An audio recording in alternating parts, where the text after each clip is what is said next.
we've won. You were the one, so we all ought to die someday. And we all ought to die someday. Well, you. All right, guys, welcome to Tea Time.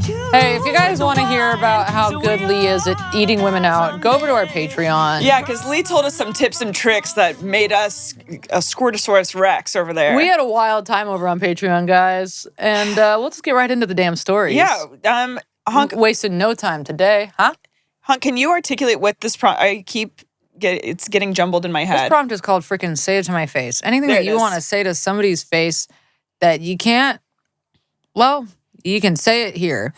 We read some texts between people over on Patreon. And described what they looked like and where they work, and we're not cutting it. And we're not cutting it. Lee yelled at us. We got to really find out what Lee feels about a lot of people. Yeah. He said a lot to our face. Yeah, nothing was that surprising there. I said a few things.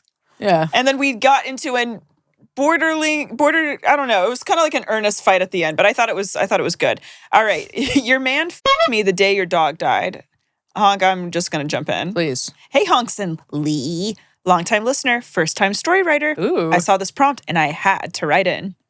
If there was one person I could choose to say everything right to their face, it would be my boss's girlfriend. A short backstory here. I started working for this man 2 years ago and we really hit it off. We got along really well and had plenty of the same interests, and we slowly became great friends. Physically, he's not typically my type, but he is very attractive and his personality is very magnetic. I like this because she's saying he's not physically my type because I like them ugly. And honestly, I'm right there with you. Okay. From the beginning, I knew he had a girlfriend, so I kept to myself, both emotionally and physically. I had been working there for about 5 months before anything physical happened, and it was all him initiating anything sexual. Ooh. He always complained about his girlfriend and about how much they fought. So once we hooked up, I really thought he was going to leave her for me, which is absolutely retarded. Time. Yeah, sweetie, I know. Which is absolutely retarded, I know. Hearing all these horror stories about her made me angry because I felt like she didn't know what she had.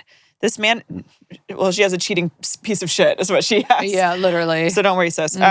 You getting got. This man has taken me on a roller coaster ride for the past 2 years with this on-again, off-again affair, and over time, I realized how much of an unstable narcissist fuck he is. So I would love to be able to just message or call his girlfriend and say the following. Your man has been having an affair for 2 years out of the 7 you guys have been together. Fuck. We bang at least twice a week at work, raw. Oh, he told me he can't stand you or your child. He told me he regrets living with you. He fucked me on your anniversary before your dinner date. He fucked me the day you guys went to put your dog down. He fucked me on your birthday. He fucked me Christmas Eve. He sends me dick pics and videos from your bedroom. He tells every female he sees at work that you're a bitch. Good luck with this man, because if it's not me he's fucking, it's definitely going to be someone else. Here's the thing. What a fairy tale. Heart's in kind of the right place, but I don't know why. I feel like you're obviously like so angry at him. But you're taking it out on her. On her, yeah. You're like, he fucked me and he did this. And it's like and he's complaining about her. It's like, yeah, because he's such a coward. He sucks. You're fucking a coward, cuck, pussy, baby, bitch boy. Totally. Who's too afraid to leave and like disrupt the little system he has in his life. And so he doesn't want to rock the boat. Yeah. So he's just like whispering to you like, oh, I hate my girlfriend. Oh, I hate her kid. It's like, okay, then have some agency and leave. I really do not pity people that just stay stuck. You called it though too. You're like, he's a narcissist, and that's 100% what he is. And I understand too, like the notion of wanting to be angry at the girl. Cause like I've done that, like, dude, with like exes that like get new girlfriends after me that have like done me so dirty. It's like that I have like the impulse to be like, oh, fucking good luck. He's a piece of shit, da-da-da, and fuck you. But it's like, it has nothing to do with the woman at all. She doesn't know. No, if anything, she's like... You have no idea what she knows, actually. You have no idea what she knows. He could be I hope she's running train on him. I hope so, too. Not on him, but with other people. With other guys. Because you don't know, because he could be coming home and being like, this girl at work stalks me, she's so crazy, blah, blah, blah. Like, this guy is He's clearly untrustworthy. Yeah. So if, like, how they treat you is also how they can treat, or how they treat others is how they can treat you. So just clock that. Yeah, that's so funny. She's like, just like going off on this girl. I also do, just to empathize with her, I do get being like in that cycle though, when you're like, oh my, I mean, I was on and off with a piece of shit for like 5 years, and it's so hard to get out of that cycle, and it's like, it is very addicting. Yeah. Because you also want to see them like break up with you want something kind of bad to happen to them. You know, it's like you want to see her. You want to stay in the ether so you can like see it through. But honestly, the best thing to do is practice the art of detachment. If I still didn't work for this man, okay, girly whirly. All right. If I still didn't work for this man, I think I would say all this to her. Well, maybe we could deliver it a little bit softer. Unfortunately, I still work there and can't risk the good money I get paid to do the little work that I do.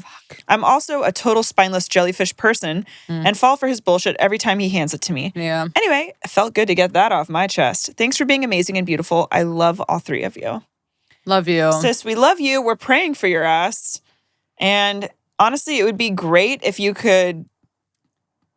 It'd be great if you could write her like an anonymous thing, not going after her, but being like... Don't go out. I don't think you need to be harsh, but I think you could write her an anonymous... I think sending her like an anonymous thing would be tea. Like, girl, your man is up to no good. But also... Or when you guys hook up, what if like you like strategically... Maybe not a letter. What if like...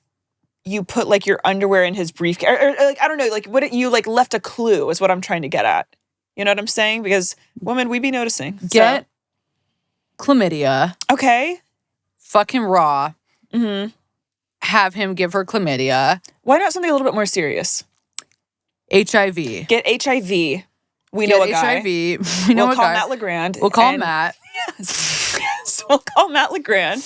We'll put our coins together. We'll ship him out to wherever you are. I'll kiss you with one of my cold sores, and then you get it, and then you fuck, and then you suck his dick when you have an open cold sore. Give him herpes. Okay. And that's really, I mean, if he doesn't... this is what happens when women come together. Yeah. She's not the enemy. All right, Hink, you're going to read. I wish I could go off on my pedo ex-dance instructor. Yes, sir. You got a longie, huh? Yeah. First off, been a fan since Harper was blonde. Oof. Gabby was with the shit-eating green. And Lee was DMing one of the... and Lee was DMing one of the hosts of this pod. Happy Valentine's Day. What? Oh. I think that's a... I think that was the reference. Yeah. Yeah. You guys have a truly wild show, but I'm fully obsessed with it, as are the people I've told that listen to it. Great work. I love seeing you all do so well. Don't worry, we're not. Like, personally. We are literally hanging on by threads. Every day I go, another one. Now the story. Okay. I was a competitive dancer most of my life, starting from age 5. All was going well, but at age 14, I switched studios and began a group class with one of the studio's instructors, this 28-year-old guy from Bulgaria named Vesko. He had a great body, great moves, and that Eastern European way about him that makes even very average-looking guys seem crazy hot. I gotta disagree. I do not find Eastern European men attractive at all. Oh. Anyway, my 15-year-old self... Okay. Not happening not tapping into No. My 15-year-old self definitely had a crush on him. But I figured he saw me as a kid. Well, that doesn't stop him, does it? If anything, that makes him lock in a little bit more. Oh, yeah, it does. Or if I was being very delusional and optimistic, that he also had a crush on me, but was too professional to ever even think about making a move. Ha! As if men are pure of heart. There we go. Me and Vesko had gotten closer after he found me crying outside of the studio one time. Mm. She's 14, right? Yeah. Yeah. Little girl. Yeah. Like this guy? Was that? That's an Eastern European. Yeah, that's like the... That's just like a typical... stereotypical, like, Russian guy. Yeah, no, and so good on that. No, because that looks like a weird, like, Nazi boy. They all, it's like... Yeah, that's what they look like. It's very cold. They have a very cold essence. No, I want someone who's like a little jolly. Yeah, and the accent doesn't do it for me. It's like I can't. I'm like, what's going on? All right. Okay. So me and Vesko had gotten closer after he found me crying outside of the studio one time. I had opened. He said, "Perfect moment for her to be vulnerable." Okay, I had opened up to him that I had lost my virginity to a few weeks ago. Okay, hot off the press. Oh, girl, you got him going. Yeah, he said. He said, "Oh, this is the perfect time to act." Wunderbar. Yeah. And he was very kind and comforting to me at that time. Mm. He continued to check in on me about it from time to time, and I really felt like I had a guardian through that hard time. Mm. Not him checking in on you. Hey, Yeah. how's the... Vesco's appropriately aged girlfriend, Maria, was also an instructor there. And after a year of my being at the studio, Maria got a job elsewhere and left teaching at the studio. The next day, after her last day, Vesco called me after the group class. He asked if I wanted to go get some food and talk about my dance career goals. I agreed immediately. First of all, I still had a little low-key crush on him, but secondly, I was very serious about dancing, and I greatly admired him for his work ethic and dedication to dance, so I saw it as a great opportunity. I jumped in the shower to get ready for a moment. I jumped in the shower to get ready, and for a moment, I thought about shaving my legs, but decided against it. Okay. Rolling my eyes mentally at myself for even thinking Vesco would be seeing or touching my bare legs. Again, ha! We got food and sat in his car in an empty parking lot. Found out later that it was his girlfriend's car, but I digress. It always is. Truly. Chatting a little about dance before he suggested we play the game Slaps, where one holds their hands face up. Okay. Oh yeah. And another person puts their hands top face down. You know, a child's game. Yeah. Hey, I got a good idea for a game. Tic-tac-toe. Okay. And the person whose hands are underneath tries to slap the tops of the person's hands before they can pull Okay. away. 2 rounds in, he suggests we play strip slaps. How old are you? You're 15? Hey, that's not even a real thing, you fucking European rapist. Literally. I remember kind of disassociating all of this as all of this happened. I was 16. Alone in an isolated place with someone I definitely idolized, and suddenly he wanted me to get naked. I agreed because of my low self-esteem and probably curiosity, if I'm being honest. Well, also, like, you're, like, alone, and, like, this is someone that you trust, and, like, you want to be cool in front of, like... There's so many things going on. No, you did nothing wrong. Yeah, none of which are your fault. We No. both quickly ended up naked, and he told me to go into the back seat, and we had sex. In his girlfriend's car. I felt strange and numb after that first time. Oh. I had gotten what I thought I wanted, but it left me feeling used and empty. The sexual relationship continued for a total of 3 years. In the beginning, he was very sweet, and we would go on secret dates.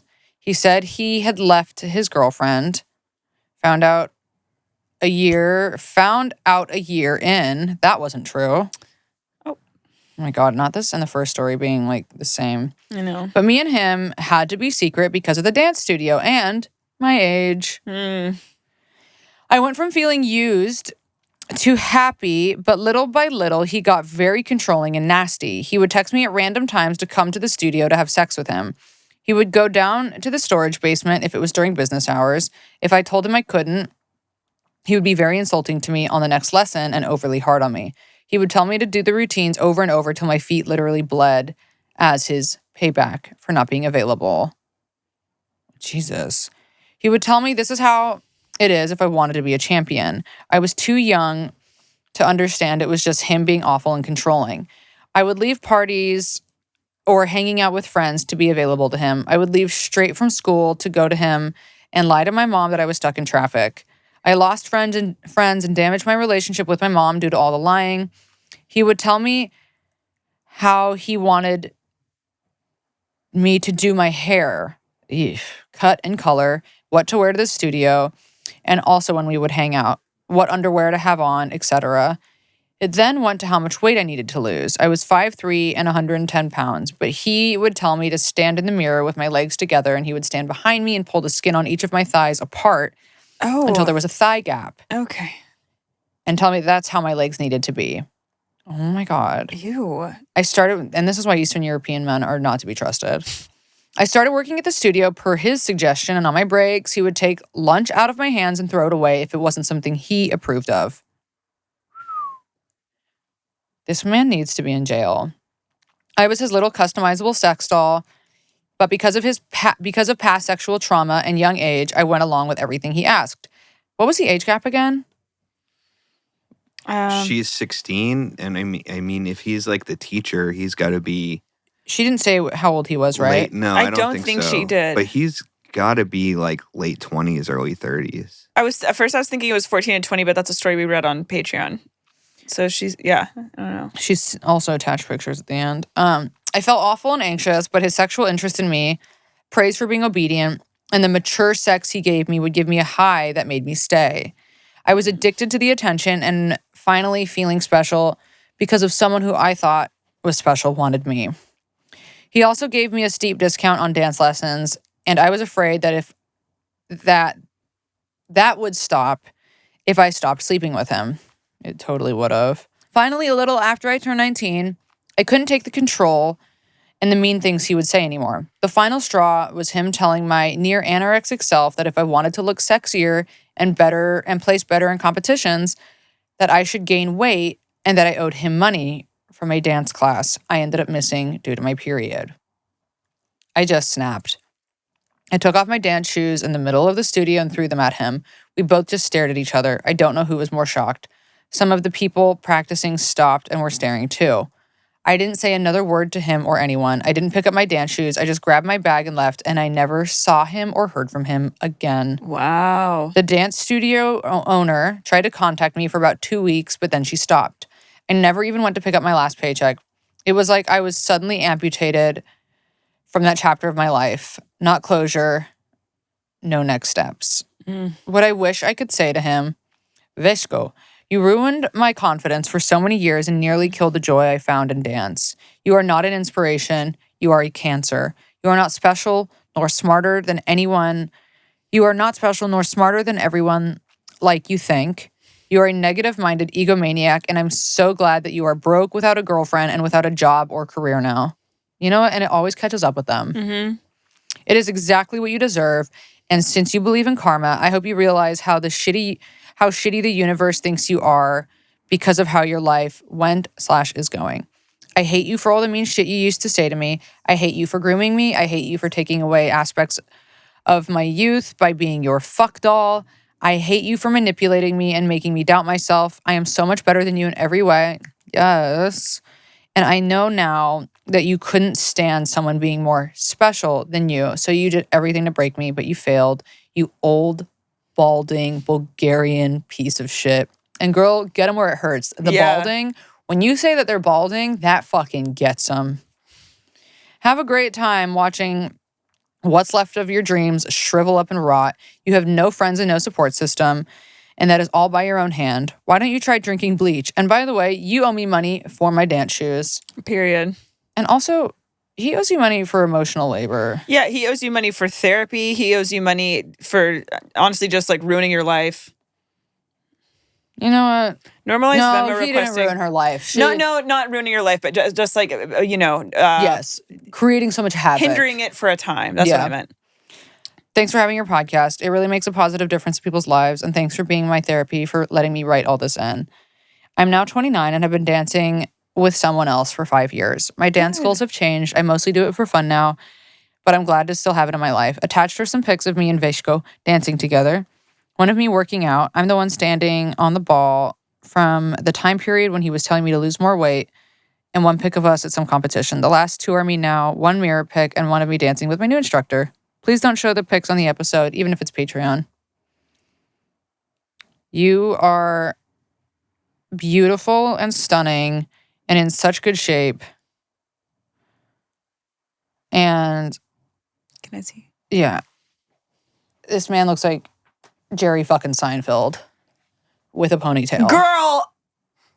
Girl, I'm scared. Honestly, oh my God, you are stunning. That was an incredible story, and thank you so much for writing in. I'm glad that this prompt is like, I do like this prompt because it is, obviously it is more serious. It's very cathartic, though. It is. It's super necessary, and I think it is really good for people to be able to vent this stuff. Fuck that guy. I hate that men take advantage of women like this, and it's just like, it's been happening. It's hideous. Since the beginning of fucking time. And I know, it's so selfish.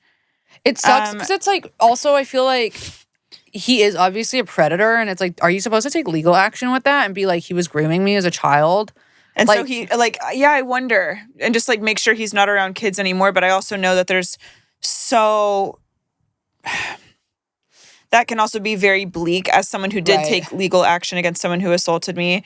It's like, You can, but it doesn't mean it's going to pan out. And then it like unearths so much trauma, and you're like, do you even want to deal with this? Do you even want to get go to court and get everybody involved? It's a lot. The red tape is really difficult to deal with, but I'm so happy for her, and you're beautiful and perfect.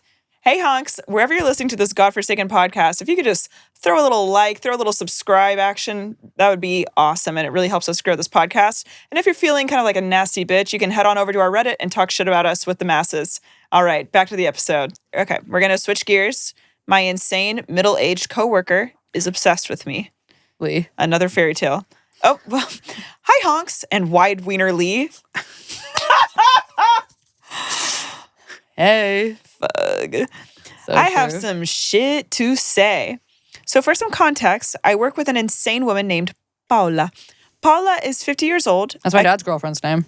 Well, this actually might be your dad's girlfriend because she's a conservative Trump supporter. Oh, yeah, that's my dad's girlfriend. And an all-around wackadoodle. When I first started working at my current job, she would randomly come up to me when I was completing all of my mandatory training videos and talk to me for hours. And that's bold. In bold letters, about anything and everything, health problems, how she couldn't sleep, back surgery, and more. My boss came up to me during that time, shooed her away, and then warned me about her behavior. She urged me to keep a distance, so I tried, to no avail, to do so, which is also a shitty way to deal with bad behavior, but I digress. I gave her my phone number, which I learned very quickly was stupid. This emboldened her to call me for hours after work and talk to me again, telling me I should stop going on dates, stop doing stand-up, stop going out dancing, and just in general focus on this job. I could have just hung up on her, but I felt bad. Maybe she's just lonely, I thought. Wrong. She started stalking all of my social media posts, coming up to me at work and showing me my own Instagram and Facebook posts. Who is she, my mom? Zooming in on my outfits and berating me for wearing revealing clothing. Okay, it's my mom. It's literally your mom. She also directly asked... Okay, I can't. She also directly asked me how big my boobs are. They're huge, bitch. Stop being weird and leave me alone. And made me super uncomfortable, but I brushed it off. What happens to these people that makes them this way? What happens to these people? They're jealous of youth. They don't have youth anymore, and they like... Were they always insane, though? They had to... You don't just, like, become this. Yeah, they probably were always a little jealous. Well, Gerard Carmichael, he has this new special out called I'm Not Gay, or something like, or Stop Being Gay. It is so fucking funny. Oh my God, I just watched it last night. I was dying. And he has a joke about this exact thing about, he was like, something happens to older women around he's like, around like their 50s. He was like, they fucking lose it. He was like, he's like, dads get quiet and women get crazy. He's like, yeah, men get quiet and they're older, like they start saying, spewing nonsense. And then women just get loud and fucking crazy. Like, you're going to hear me. That's funny. And I was like, God damn, that's funny. It's like this. Okay. She would text me constantly about how incompetent our other coworkers were, how she used to work with some of them at other facilities, and how she knows how they are, among other super vague and threatening stuff. Okay. No one likes her because all she can talk about is her back surgery, knee surgery, transvaginal ultrasounds, uterine polyps, sleep apnea, and her weight loss medication. She's also, okay, well, I'm tapped in, sis. She's also convinced me we're the same height. She's 3 inches shorter than me. She steals food from the break room, stalks people, and is tone deaf, racist, and mean. She just kidding. She used to text me and tell me that I was changing for the word. Jesus. This woman is clearly mentally ill. Clearly mentally ill. But here's the thing about this. Like, when people are like this, I'm like, how do you have a job? Yeah, it is wild, isn't it? Yeah. It is really wild. What work? I would love to know what work you're doing. Like, I don't understand. Oh, wait. At the nurse's station. There it is. And there it is. That's how you keep a job. Okay. Because honestly, this woman that you're describing is kind of giving my aunt, especially with the nurse. She used to text me and tell me I was changing for the worse and I needed to be better. I was setting boundaries. She talked shit about me behind my back, despite the fact I have done nothing to her. My coworkers defend me and then relay the information back to me. One time at the nurse's station, she came up to me and started yammering on about how I was wearing makeup, how she could never wear that much makeup, and how she remembered when I first started here and I always looked so bad. Just yelled loud as hell about how I used to look so ugly and my makeup is so intense. And then says one time I came up to her and asked her if I smelled. I lost my cool. I told her, "You're so disrespectful and out of line. I asked you that in confidence because my roommate's cats kept peeing on my laundry and I was worried after washing them so many times I couldn't tell if they still smelled like urine. You wonder why we're not friends? It's because you're mean. Never speak to me like that again," and then stormed off. Not very professional, but I had to leave before I said something that would get me fired. I blocked her on social media after this. Honestly, girl, I think you're like, everyone has a fucking breaking point, and she was really I pushing just you. wonder with these kinds of people, I'm like, are they getting off on this? Like, what the fuck is going on? What's that horror movie that we just saw? Bring Her Back. Mm-hmm. This also kind of sounds like the antagonist in that movie. My God, horrible. Can I say one thing too? You don't need to add your colleagues on Instagram. Normalize that. Yeah, I blocked you a long time ago. No, but like you shouldn't like especially if you work in corporate, like a corporate setting or somewhere professional, like they don't need to know you like that. We need to bring back boundaries. It all came to a head when a woman I worked with, Sam, gave me makeup she didn't want. She has one of those subscription services and didn't like some of the palettes and sent them home with me. Paula found out and asked why she didn't get any. Shut up. Sam tried to cover it for it and say, "Well, they're all crazy colors and you wouldn't like them." And that dissolved it quickly until Paula found out it wasn't all crazy colors. How would she find that out? Because she has cameras in her home. No. How? Suddenly she felt entitled to my gift and started harassing me over text about the makeup. She wanted to see the colors. This sounds like my mom. I'm getting scared. Okay. Shut up. And homesick. She told me she didn't. Okay. She wanted to see the colors. Told me I didn't need all that makeup, and how I was being rude, selfish, and greedy for not sharing. It wasn't for you, bitch. I ignored her and with shaky hands blocked her number. Good. I texted Sam a thank you. Sam told me unprompted to not let Paula guilt me into giving her my gifts. It was the first time I ever felt seen in my torture. Soon, Paula started torturing my work bestie after realizing she was blocked, telling her that it's inappropriate that I hang out with her and other staff outside of work. Oh my God, she's like in love. It isn't, but she's jealous. She also got super pissed I wouldn't show her a photo of my boyfriend. She was so upset that she didn't even know I had one, that she came up to one of the secretaries and randomly brought it up to her. I wasn't even working that day. Like, who cares, bitch? There's a lot more to this, honestly, and I can't help but wonder if I'm even explaining this well. You are, and it sounds sincerely like you underwent like psychological damage. It's like literally, or abuse. Like, this is insane. I can't afford my Grammarly subscription anymore, so it may flow weird. I'm trying. You're perfect. But I guess what I want to say, but I'm too chicken to say, is I want to tell her I know everything. I know every nasty word she's ever said behind my back. I want to tell her she's a racist, lazy piece of shit. I want her to know that no one fucking likes her because of her bad attitude, poor work ethic, and passive-aggressive behavior, and that no one thinks she's in the right. She's delusional and obsessed with me, and I want to be able to tell her she sucks. And I hope her vaginal polyp was a cancer. Okay, I'm done being an insane hater. If you want screenshots, I'll send them in an update. Hope this wasn't too miserable to read. Love y'all. XOXO. This woman needs to be fired. She needs to be committed. There's something severely wrong with her. She needs to be so deeply medicated. Yeah. It's giving the Stanford prison experiment. That's what she's doing to you. She's keeping you in your own Stanford prison experiment. Yeah. She's a nightmare. How do people like this have jobs? Truly. How do you can you report this to the higher ups? Like, it's crazy. She's harassing you. No, I know. I'm like, this woman cannot be a nurse and work in a fucking health field. She's harassing and stalking. That's literally what she's doing. No, yeah. No. And berating your coworkers and bring you up. This is absolutely inappropriate. Yeah, no, it's insane. She's got to go. And I'm really proud of you for also standing your ground, because I know that's really fucking hard, especially when working in close quarters. Yeah. Paula's got to go. She's from hell. She's got to go back. It's a longie. And I'm not reading well today. Hi, honks. I literally just woke up. I literally just wrote in 2 days ago about my ass ex. But I'm just sitting here thinking about some other fuck shit that happened more recently. I subscribed to Patreon yesterday and was watching one of the episodes where you both say, always get the money first, referring to sex work, which got me thinking about the time I got scammed into fucking a broke-ass, short, fat, black Muslim man for 3 hours in a public park. Now, there is something about you that is seeming a little bit problematic. Okay. Well, I'm only giving his race and religion to paint a picture. Yeah, okay. He was wearing low top Keds, which are knockoff Vans, a red flannel, and what looked like women's Forever 21 beige cargo pants. And they were very tight on him. He also had dreadlocks, but in a gross way, and was wearing a scarf on his head, how he described as a babushka. This happened 4 months ago, the night before I was supposed to leave on a family Christmas vacation to Palm Springs. I was talking to a bunch of random men on FetLife under the tag Sugar Daddies. This guy didn't have pictures other than the profile picture of a Porsche steering wheel. Okay, girl.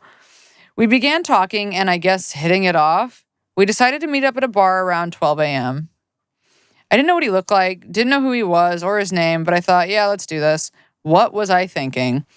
I'm not too sure, really. I'm an absolute attention whore, and I don't think straight when I'm in desperate need of validation. Mm. He told me he would pay me just to come have a drink with him, so I did. He was telling me he would pay me lots, like $1,000, $2,000, even $3,000. He even told me money wasn't an issue, and I believed him. Maybe I have manic episodes or something, because looking back, I don't know how I fell for it. We met up, and I was immediately met with the insane sight of him as I described earlier. Not saying insane sight. What Girl, it just sounds like a short brown man. Like it was. He was really nice and was just staring at me, telling me how pretty I was for like 10 minutes before saying we should catch a cab to his place, which is in a nice area of town. I asked why he wasn't driving, and he said because he was drinking beer earlier. We get to, quote unquote, his place. Oh. And once we leave, the cab drives off. He said, oh, my place is a bit further from here, but I thought it would be nice to take a little stroll. Okay, this is giving murder. Oh, God. Keep in mind, it's 1 a.m. now. No. I agree, and we begin walking. For about 10 minutes. We walk for about 10 minutes and find ourselves in a community garden of this nice area. He asks me to take a seat on the bench. Conversation is flowing fine as he's telling me about his occupation and life. He's talking nonstop and just staring at me continuously, telling me how pretty I am, blah, blah, blah, blah, blah. He then says, hey, wouldn't it be hot if we had a quickie here? I said, why don't we just go to your house if it's nearby? He then went on to tell me that he has family visiting and they are celebrating Ramadan and he can't have a girl over, let alone fuck there. My senses were telling me something was off at this point, but I still wanted this money, so I agreed. Fuck. Like a horror movie. I know. We go into the deeper. I fear that this is something that I would let happen to me. Gabby. I would be like, okay, he'll pay me after probably. No. We go into the deeper. Okay, so you wrote this weird. We go into the public garden and I suck his dick. Lee. Okay. Solid 6 inches and thick at least. Okay. Lee. No condom though. Is it wide? Thick. It's thick. Solid 6 and thick. Don't wake it up for that. No condom though. He begins asking me to tell him about the sluttiest things I've ever done. So I start making shit up because I want this shmoney. He comes and we go back to the bench to talk some more. 15 minutes pass and he says, are you ready to go again? You're just so hot. I need to come inside you. Oh. No. I agree and we start fucking in the same previous spot. Oh, sis. He's once again asking me to dirty talk, which I'm not good at. And he's fucking me for like 5 minutes before coming again. Oh my God. We repeated the cycle of fucking and going back to talk on the bench 5 times. He came a total of 6 times. And by the time he was finished, it was 3 a.m. I then told him I needed to go because I had an early flight the next day. He agreed and asked me to get an Uber back to the city. Weird. I do. And he tells me to change the Uber to stop at a McDonald's near my house. I agree. He then says he would love to watch me eat a burger and that he finds it so sexy to see a woman I'm tired of what men like and what men love. I'm tired of it. Also, wait, I just realized halfway through this, you're not telling him anything. This is just a weird... Okay. I politely decline and ask him when I'll get my money. He asks for my e-transfer info and says he will e-transfer me ASAP. Your e-transfer...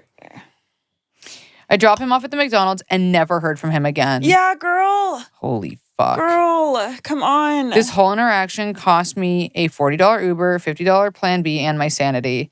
Honey. I started spam calling him the next day and he never picked up and then finally blocked my number. Once again, thank God no STDs, but men literally suck and I've never had a good experience with one, so fuck them all. Evenly, I hate men. Hey, I gotta say, this story makes me like sick and really mad. That's really fucking disgusting. And also thank God, I mean, that's horrible what happened, but like, thank God, like nothing violent happened to you. That's really fucking scary. And that was really manipulative and disgusting of him. And I do see why, like, we would love to be like in the moment, be like, okay, fuck you. But like, when you're kind of like on this wild goose chase, it's hard. Ladies, what the fuck are we doing? Making money, Hog. That's Spending money. No, but that's so diabolical. It's so diabolical. That's a diabolical story. I mean, you gotta follow Kayla Jade, Blue-Eyed Kayla Jade on TikTok, because she be having sex for cash, and she'll tell you exactly how to do it. You just fucked a homeless guy. You just like fucked some manipulative homeless guy who you let come in you 5 times. I'm sorry. I'm just like so angry thinking about this. It's like not to shame you or make you feel worse. Because it was kind of giving shame a little bit. I'm just like, I'm thinking about if that happened to me, I would be so traumatized and angry. Yeah. There's certain steps, and we're not victim blaming, but there's certain steps you definitely got to take. And, you know, the second that we're kind of in a park situation, I think that's when we realize, oh, if this guy doesn't have a home, probably doesn't have dollars to give me. If you suck him off. And you got to cut the loss. You got to cut the loss. Now, on one hand, you know, if you're white, then maybe this was some sort of like reparations. So like maybe that was like good for that. True. But, you know, I'm just trying to find an ounce of silver lining. Holy shit. Yep. So, okay. So if you could say anything to him, what would it be? That's what I want to know. Mm-hmm. You should have asked him if he prefers homeless or unhoused, is what you should have asked at the end. Such a good point. All right, we have time for one more. Disney good, because we have one more. Great. Disney adult. Great. I hated that story. Okay. Why? Because you're jealous. Hey, Honks and Slim Dick Lee. Okay. Okay. There's this annoying bitch, Adrian, and I know who is 35 years old and obsessed with Disney, Lee. I know plenty of Disney adults, but she takes it to the next level. This bitch is so annoying that I sometimes daydream about punching her in the face while she's wearing that dumb Mickey Mouse ears. No. And her not being able to defend herself because she's a little baby bitch who loves Disney. You're giving Cartoon Network. Okay. Okay. She goes to, you good? She goes 2 to 3 times a year to Disney. Nope. She married this guy who works for Disney. Interesting. You know, she was probably molested as a child. Absolutely. She got engaged at Disney. Never mind, she definitely was molested as a child. She got married at a castle in Disney. Okay. Her whole family ran a train. Her honeymoon was at the Disney cruise. No. Like, grow up. I'm so bothered by this girl that I wonder if maybe I have some deep-rooted past trauma involving Disney. But I don't think I do. I will say it is really obnoxious, and hearing you write this in is making me mad at her too. Anyway, if I could say something to her face, I would say, you are so fucking annoying with all your Disney shit. We get it. Thanks, Honks. I love you girls so much. I'm sorry if you guys like Disney, but I don't think you do. I know you like musicals, which is lame, but not as lame as Disney. Mwah. Yeah, sis, we're not Disney adults like that. You know, I can get down with the songs and like the movies. I do love that. I have a Disney Plus subscription, not to flex on you hoes, but that's also to watch the new David Attenborough Ocean's doc coming out June 8th. But this sounds like a lot. And people that like Disney, I think it's just a very overt way of saying that you haven't dealt with being molested. That's so funny. It's so true. Looking at you, Lee. I love like Disney. You're wearing Mickey love out. Disney. I will say I love Disney. I do. I love Disney. Some of my like favorite, the park? All of it.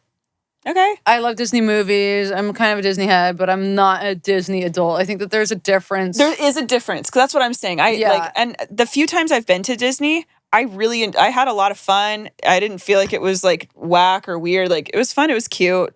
And I do like the movies, and I love the songs in the movies so much. Yeah, Disney. I mean, Disney's made some fucking great animations. No. I was a big fan of Walt as a child, and then I realized that he was a Nazi. But I mean, there's a lot of interesting. There's a lot of anti-Semitic and a racist. So don't worry about that. And also racist. Yeah. Yeah. And that's why you liked him. But But the Disney adult, it's like the ones that like wear the ears, and it's like specifically it's the t-shirts. No, dude, it's too much. It is too much. And it's so funny because it's like this poor woman, she's just like living her life and just loves Disney, and you're just like, fuck you, bitch. But if I saw that, I would start to get hostile too. Something about it would like evoke a deep hatred in me. Yeah. And that's not good. It's not good for me, but I'm just saying, it does. But I do see. Yeah. You know, and I think I can speak on this because I'm a person in recovery for this exact thing, but Disney adults are very similar. Wait, what? You're in recovery for Disney adults? No, listen, Honk, the joke's coming. So the Disney adults are one thing, but the Taylor Swift loving adults are another. And I definitely was in that camp for a long time. And that was when I was like my most like petty, vindictive, emotionally immature. And over the past like few years, I've really done a lot of work on that. And I'm not as big of a Swiftie anymore. They really do there's a lot of crossover between Disney adults and adult Swifties. Was that like clear? Because I feel like there's a lot of like emotional immaturity. There is, but there's a lot of crossover. I love and Taylor Swift. It's like nostalgia for something that wasn't even in your life. Yeah. It's like nostalgia for a reality you didn't live in. Yeah. Yeah. Yeah. And again, same with like the Disney thing. We just said we like Disney. There's still Taylor Swift songs that I really love and I still am going to listen to. But I feel like I have a healthy distance now from like the lore of it all. It's like the obsession. It was like a cult almost. Yeah. There's like an obsessiveness with all of that stuff where you get a little like, are we good? I feel like my nervous system is more settled now. Intense fandom of any kind can like cross that line. Yes. Into weird, mental obsessive. Illness. Yeah. It gets a little like, are we... it's like a weird thing of escapism. It's, I don't know. I feel like the cure to fandom is just to like be disillusioned by it, but... I think the cure to fandom is listen to podcasts that have the people that you're obsessed with on them, and then you'll realize that they're not that great. And that honestly is true. Yeah. Well, we popped the fuck off on Patreon, so go get that episode now. And thanks for saying it to our face here this week. And don't fuck guys in parks that don't pay you beforehand. Bye. Period. Bye, y'all. You were the brave one. You were the one. So we all ought to die someday. And we all ought to die someday, someday. Well, you were the brave one. Yeah, you were the one. So we all ought to die someday. And probably not from smoking one of your cigarettes.